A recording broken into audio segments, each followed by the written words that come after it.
So many of us are sleepwalking through life. So this is what happens to me.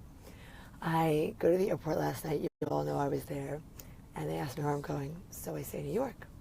And they asked me where in New York, JFK or Newark. And I'm like, JFK. Forget about the fact that Newark is not New York, it's New Jersey, but whatever. Then they proceed to give me my ticket, and I go to the gate, and I get on the plane. I sleep on the plane through most of the flight. I wake up typically for the last hour where I have like a bottle of water, a cup of coffee, usually like a cappuccino, and 2 strawberry yogurts. So I do all that, and then the plane lands. And I call hubby right away to let him know that I landed safely. And I'm talking to him as I'm walking through the airport, and I'm thinking like, oh, they must have changed. We must have landed on a different gate, or they must have changed something at JFK. And I'm walking, and finally I get to the customs area where it's time for me to put down my phone, and I turn off my phone, and I see, welcome to Newark. Like, what? Wait, where am I? I had no clue that I landed in Newark. And that made me think about one time when I was a young mom, and my oldest was 2.5, and I had just had my 3rd baby. And I find myself one day pumping gas with the 3 kids in the back of the car. I'm thinking, how did I get here?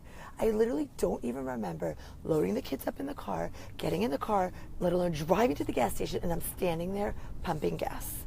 And I cannot tell you how many people I bumped into just now at the airport, or bumped into me, because how many of us are walking through the airport looking at our phones.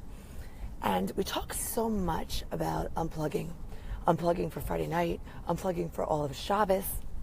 And I just thought about how many of us are not at all unplugged, even for a moment throughout the week. Forget about a night or a day or full 25 hours for Shabbos, but for a few minutes. My stepfather and my mom brought us dinner last night before we left for the airport, and my stepfather said that he left his phone in the car and how liberating it felt. And all this just made me think about how many of us are sleepwalking through life, and we're not present for the moments, for the most important moments or the most insignificant moments.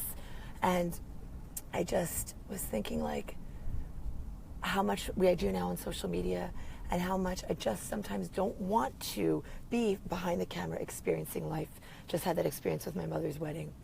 And we have to really make a commitment to each other that we don't sleepwalk through life. Because if we do, one day you could wake up and you could be in New Jersey. And no offense to people from Jersey, of course, no offense meant by that. But the idea is we need to be present in life and in the important moments.